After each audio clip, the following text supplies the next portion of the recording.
All right, y'all. Back again, classroom video. This is going to be a very short video. Um, this is not a basketball related video.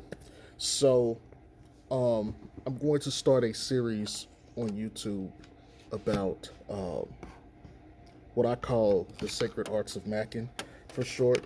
But basically, it's going to be my perspective on women for men and, things I've experienced and maybe I can break down some things some of you guys may have seen or experienced, and we can have a discussion about that, and maybe bring some insight.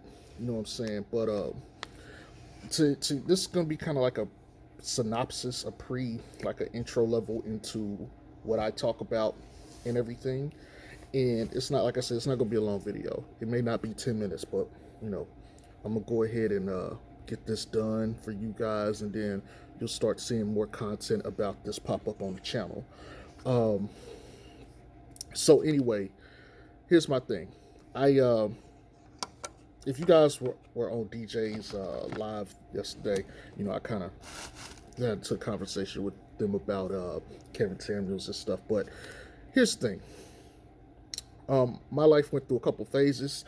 In my younger years, I was very nerdy, very scared. I didn't really know how to talk to women. I didn't have any confidence. I was sheltered growing up too.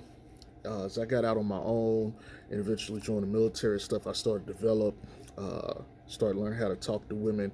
I eventually got married after I got out of the Army, and I divorced almost 3 years ago. Um, I was married for almost 5 years, and um, in between that time frame, I went through evolutions as a guy, as a man, and there was a time, like in between the time of my divorce, there was a part of my life where I couldn't quite, like, there were certain things that would happen to me in dealing with women, and I didn't have an answer, and so I had to go look for answers, and I eventually found them. There's this process that I go by when I deal with women. There's really two focal theories. Uh, One is the primal, and the other is there's primal, and then there's like the relative social dynamic of it. Um, I primarily rely on the primal instinct part of it. Um, there are certain things that are involved with this, uh, but mainly, I assess this to, like, if you take away all the social construct of us as people, men and women, what would we be? Like, how would we desire for sex? How would we desire for mating and mate selection and stuff like that? A lot of what I use, I identify with various different animals.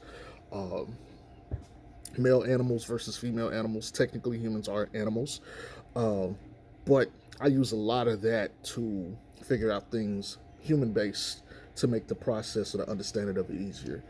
Um, for instance, right? So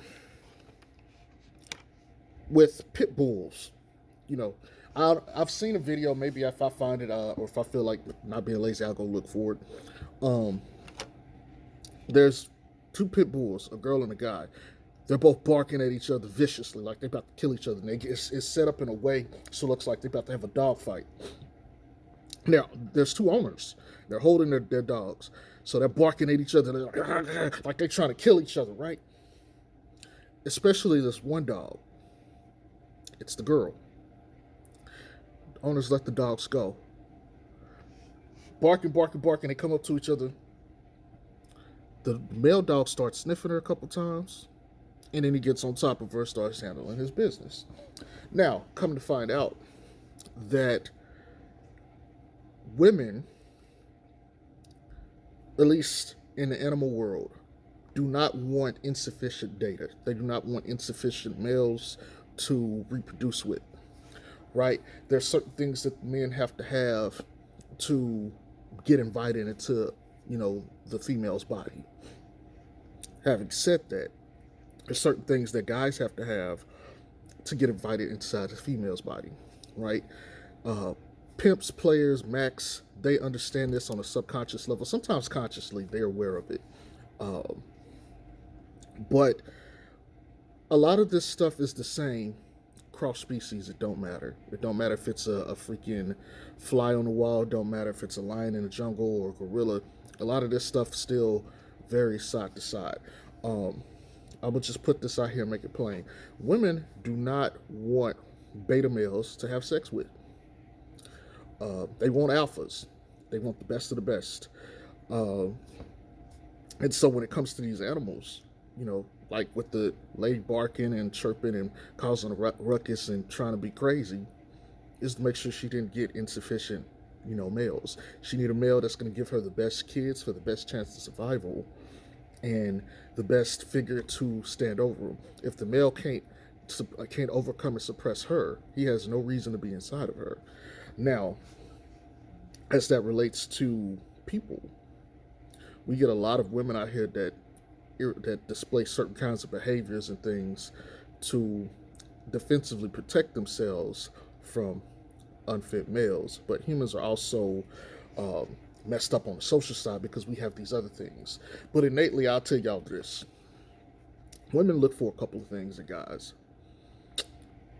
Physically, they look for a guy who fits their sexual desirability. Women have their different things, their different kinks. Some guys physically just don't suit them, penis size included or not. Some guys, they just like. There's some women that like skinny guys. There's some women that like bulky guys. There's some women that like chubby guys like me.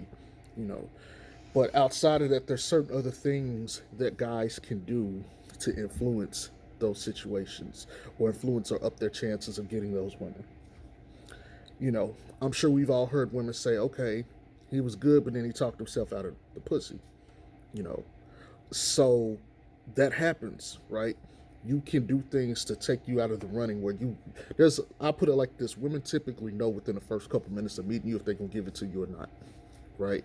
It's your job as the guy to close the deal. So, like I said, this is going to be a very short intro into this.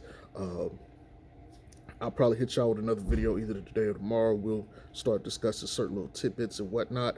But, this your boy. I hope y'all have a good day. I look very forward to doing this series. Peace.